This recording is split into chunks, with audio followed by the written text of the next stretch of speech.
Derailed. Hyman doesn't get it. But isn't the strongest lead we have the Adeptilus Rite of Parting that we're organizing? No idea where Zhongli's gone. Let's ask for him at Wangshen Funeral Parlor. Okay. First. Is there anything I can do for you two? I'm afraid that Wangsheng Funeral Parlor isn't in the best state to receive guests. We've come to see Zhongli. Could you please tell him we're here? Unfortunately, Zhongli isn't here at the moment. It seems he went to Northland Bank. Okay. Doesn't the Northland Bank belong to the Fatui? Last time we saw Zhongli was before we went to the Golden House. Do you think he doesn't know about the attack on Liyue? Visiting the Fatui at a time like this could only mean more trouble. True. We had better go and make sure that everything is okay. You call this cooperation between Harbingers? Cooperation involves communication, you know. Don't take it to heart, child. Besides, aren't you happy that you got to skip the formalities and bring chaos to the land? I'm sure you must have enjoyed that. Oh, it seems that some of your friends have arrived. Hey, it's Zhongli and Child. And you! You're also one of the Harbingers? It's you two. I believe we've met once before. In the city of Bards, was it? I'm glad you still remember my name. Rude. Ah, right. I imagine that it must have been rather hard to forget watching helplessly as something precious was snatched away from your friend. Well, if it isn't you two. This is our first time seeing each other since Liyue was nearly wiped off the map. This is certainly a bit awkward, wouldn't you say? Paimon knew that we should never have trusted a Fatui Harbinger. Oh, now don't say that. Sure, I may have misled you, but I never had anything against you personally. Yeah. Besides, I thought we were getting along quite well together, didn't you? Except for that little tussle we had at the end. Nothing personal. We just have different views, that's all. Of course, you may very well hold this against me, but that's up to you. The real deceivers here are Senora and Zhongli. Curse them for leading me on. So actually, I think... Stop wasting time, child. There'll be plenty of time to chat once I'm through here. You remember the agreement, Morax. Now, if you would be so kind. The Gnosis, please. What in the world are you talking about? The contract is fulfilled. That which thou seeketh is now bestowed unto thee. For my promise is solid as stone.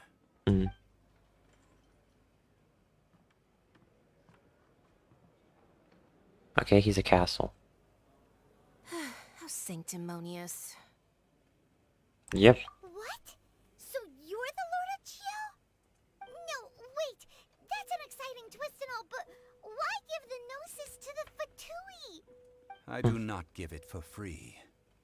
I give it as agreed upon in the contract. For it is a matter solely between the Tsaritsa and I. Yeah, you don't think you went a little bit too far with that whole fake death thing? Everyone was preparing the ceremony for you and splat! This big dragon falls out of the sky and all of Liyue goes into an uproar. Talk about a disaster. True. Gathering all the forces that had been bubbling behind the scenes, and then stirring them together in a pot that was bound to boil over. That's what he wanted to see, am I right? No. Wait, what? Perhaps it's best that I explain. As you know, I've dwelt upon this world for more than 6,000 years. It is now 3,700 years ago that I founded Liyue, together with the Adepti. Even boulders that can withstand whirlpools will erode with the passing of time. I kept convincing myself that cracks had not begun to form, and that the end of my time had not yet come. Until one drizzly day, As I was strolling along the harbor, I heard a merchant tell one of his workers, "You finished your duties. Go ahead and call it a day." Mm. I stood motionless among the crowds, asking myself, have I already finished my duties? Mm. Oh, Zhongli. But as I began to consider relinquishing my divine role, I soon discovered that many reasons still remained to not hastily depart. Was Liyue, the city I had dwelt in for so long, already prepared to enter its next age? I decided that a test was needed in order to reveal the answer. And that test was. So I feigned my own death, and gathered the cast of Child, the Adepti, and the Liyue Qixing to play their roles together on the stage that was Liyue. Hmm. That's right. Which is why I continued to safeguard the Gnosis until now. Mm. So you mean that if the chaos ever reached the point of no return, you would simply appear and use your divine powers to bring Liyue back under control? Of course. And it would have been all too easy for him, too. Mm.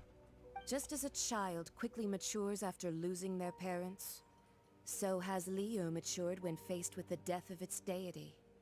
In the end, the resolution to all that has transpired was even more satisfactory than I could have hoped for. Take the Adepti, for instance. Owing to their years of seclusion, they were the least informed. Yet when faced with a crisis, they commendably showed the greatest amount of restraint possible. Not only did they manage to cooperate with the Qixing, but in the end, they even made efforts to understand the hearts of the people. Okay. Credit is also due to Signora, the emissary dispatched by the Cryo-Archon to fulfill our contract. At my request, she kept everything she knew in strict confidence. This despite the eavesdropping ears of her colleague, Child. This meant I could remain as Zhongli, even having the chance to fulfill the age-old traditions of Liyue in this mortal form. Thank you for joining me on this journey, traveler. All of these things turned out as I had planned. There is only one thing that I had not anticipated, and that was the conduct of the Liyue Qixing. I had expected them to do no more than the Adepti, to come to the defense of Liyue. But when all was said and done, they seized the opportunity to supplant Liyue's divine protectors, and used the subsequent power vacuum left by my death to quickly gain complete control of Liyue. Huh? That doesn't sound good at all. Not really. On the contrary, I think it is excellent. I had always feared that it was too soon for them to take over from me. And it was also that which I longed for the most. As such, this is the best parting gift anyone could have given this god of old. Hey, what about me? Doesn't anyone feel the least bit of remorse for deceiving me? You've practically kept me in the dark. You deserve it. I think that thanks would be more appropriate. You certainly played no small part in all of this, wreaking havoc and turning the city upside down. The Lord of Geo ought to thank you for your performance, if anything. If you hadn't created the pressure of a battle between mortals, Adepti, and a god, the lump of coal resting in the hands of the Geo-Archon, Liyue would never have been able to become a dazzling diamond of a city. Huh? Just whose side are you on, mocking me like that? Are you itching for a fight? Be that as it may, you've come out of this as the hero of Liyue. I, on the other hand, will be forever prescribed as a disturber of the peace, no? Kind of. Well then, with the Gnosis in my possession, I have no use for such idle chatter. We should return to Zapoljarny Palace and seek an audience with Her Majesty, the Tsaritsa. Come, child. Fine. I'll meet you there later. I'm not sharing a boat with the likes of you. Do as you wish. She's gonna take all the credit.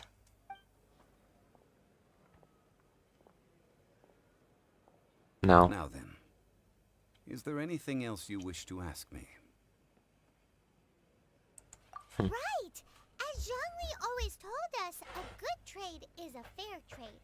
Paimon has no idea what could be a good trade for a Gnosis. What does it even do? Realistically speaking, there is no such thing. Huh? However, I am the god of contracts. For thousands of years, I have made countless contracts. If the deal was of no benefit, then I certainly would not be inclined to agree to it. My agreement with the Cryo Archon will be the last of my contracts as the Geo Archon. My contract to end all contracts. Okay. As for the bargaining chip that the Tsaritsa used to balance the scales, uncover that answer for yourself in your future journeys. Was it your freedom or something? Okay, you can talk to him. Paimon can't absorb so much information at once. So, Zhongli, what sort of contract did you sign with the Cryo Archon? Paimon's so curious. One of the clauses of our contract was not to divulge any of its contents. Ugh, you're so petty.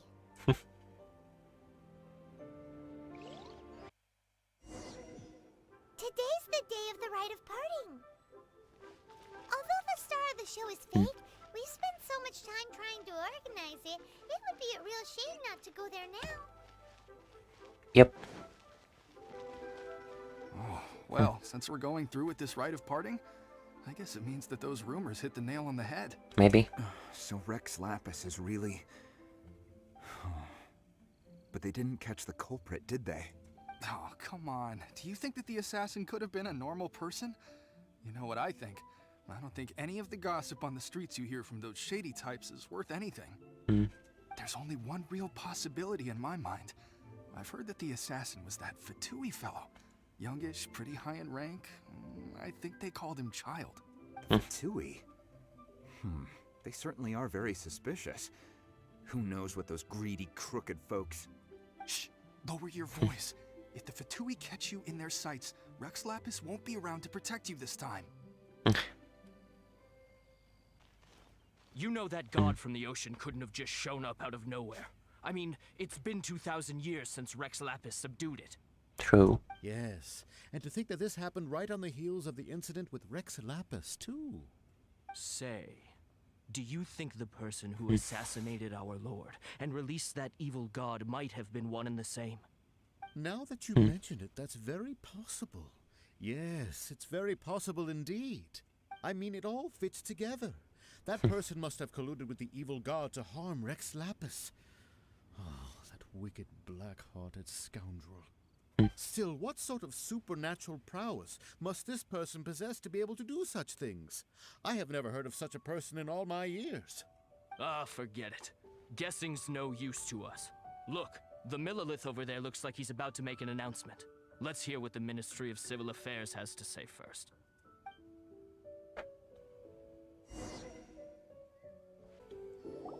Hear ye all!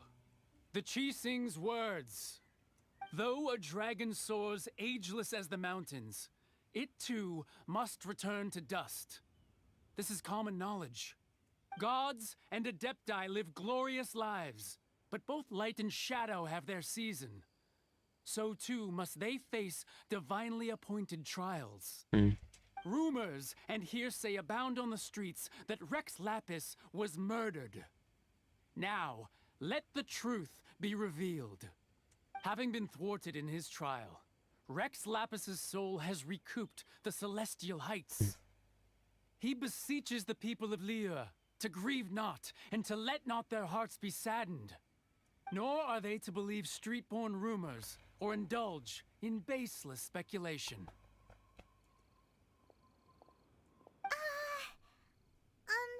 Paimon needs a translation on what the Qixing's announcement said. So that's how they're spinning it. Something feels off. Why would they suddenly give up looking for the murderer? Not to mention how this excuse sounds like something they just made up on the spot. Probably did. Could the Qixing already have known that Rex Lapis wasn't dead? But Zhongli said that neither they nor the Adepti knew anything. Did Zhongli tell them in secret after his gnosis changed hands? Mm-hmm. Exactly, right? Ooh, seems like the rite of parting has been going on for a while now. Let's go have a look. Sure. Look, it's Ningguang and Keqing. Are they saying something? Are their speeches over? As said previously, Rex Lapis's soul returning to the heavens is the end of the contract. And it is also the end of an era. Mm.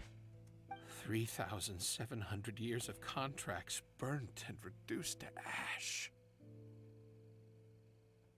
We, the people of Liyue, were indeed prosperous. But blinded by our prosperity, we forgot that time can be pitiless.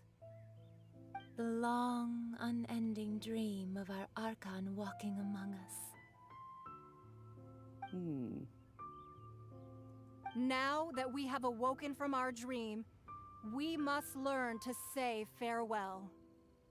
Will you stand with us as we re-establish our contracts? As we build a new age of prosperity? So concludes the words of Her Eminence the Tianquan. Does Her Eminence the Yuheng have anything to add? Huh? Is she looking this way? Traveler. Yikes! She really is looking our way. Is that the traveler who they say defeated the ancient god? So young.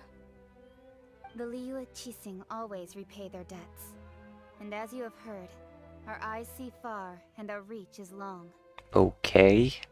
Name your price. You deserve that much. Whoa. What?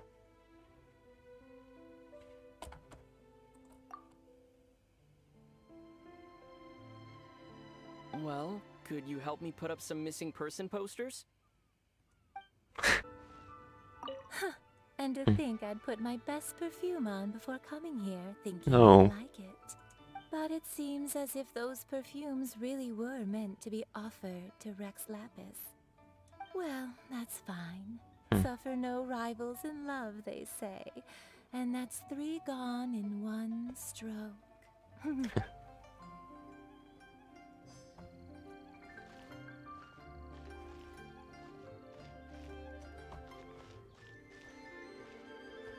That Madame Ping. As for the mortals and Adepti of Liyue, what shape shall our relationship take from now on?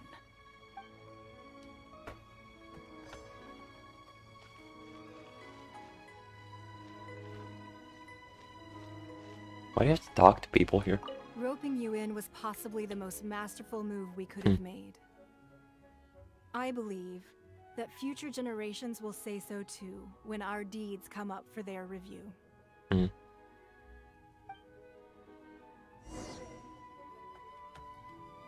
I died to all of them. Cleanup of the premises, managing the crowds as they exit, making an account of the rite. There's much that remains to be done. I didn't miss anything, did I? I don't know. Why you? Were you just trying to look cool earlier, or are you really that selfless? If you were looking for someone, you could have just told me that in private.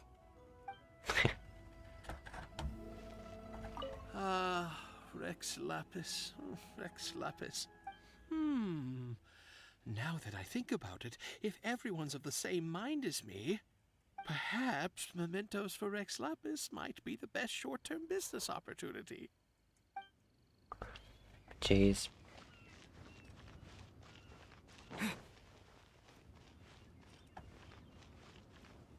Okay. The bell. Time to talk to this dude.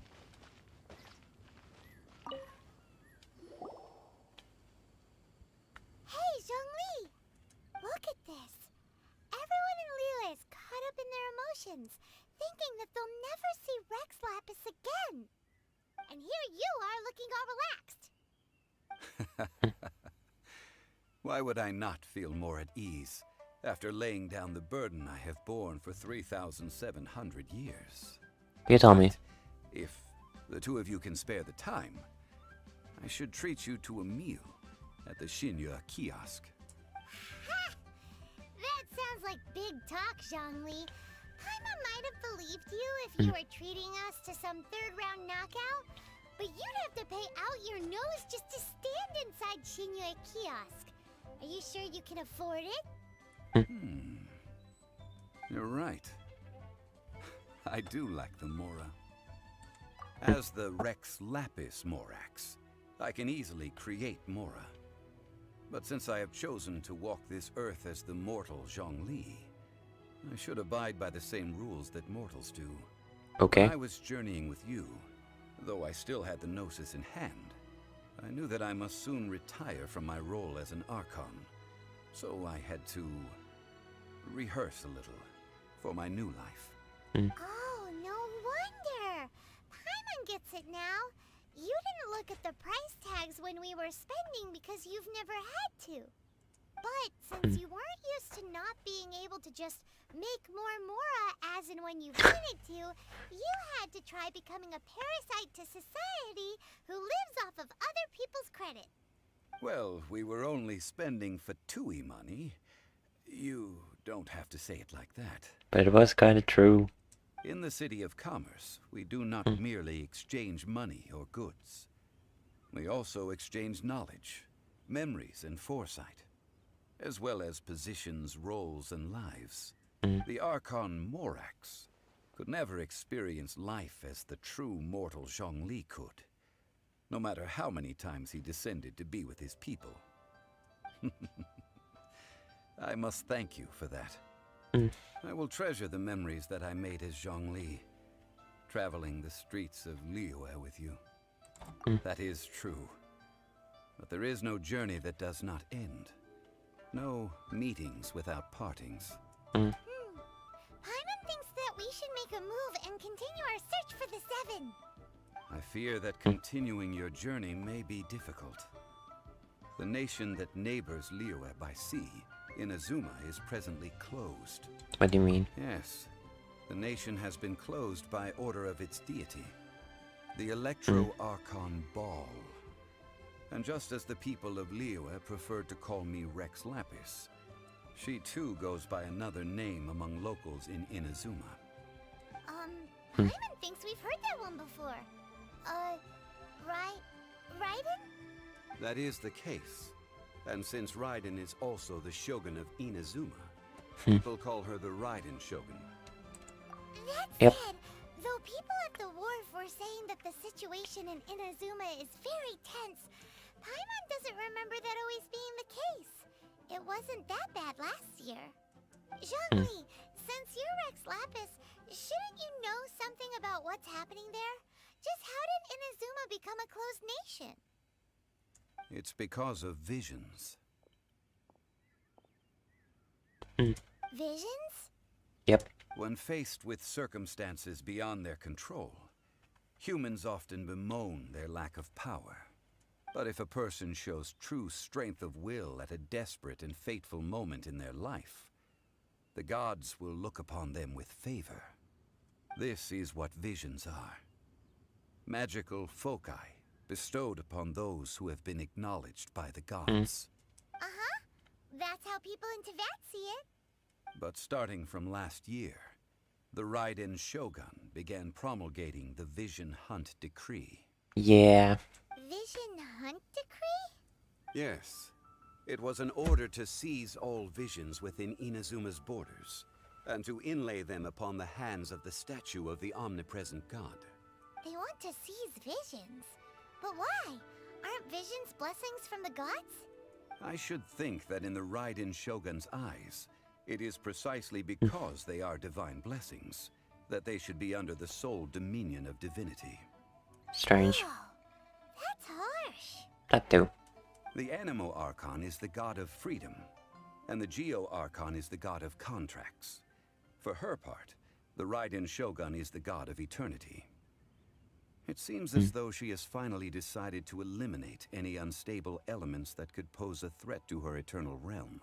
The fact that even I, the oldest of the seven, have now passed away, will only strengthen her resolve to pursue eternity. Oh no. Knowing her, She must have again quoted that adage she is most fond of when proclaiming that decree to her people. 7 ideals for 7 gods. And of these, eternity is nearest unto the heavenly principles. All right then. Was there anything else you wish to know? The trial. Ah, that was a good one. Failing a divine trial. How they came up with that excuse, I will never know.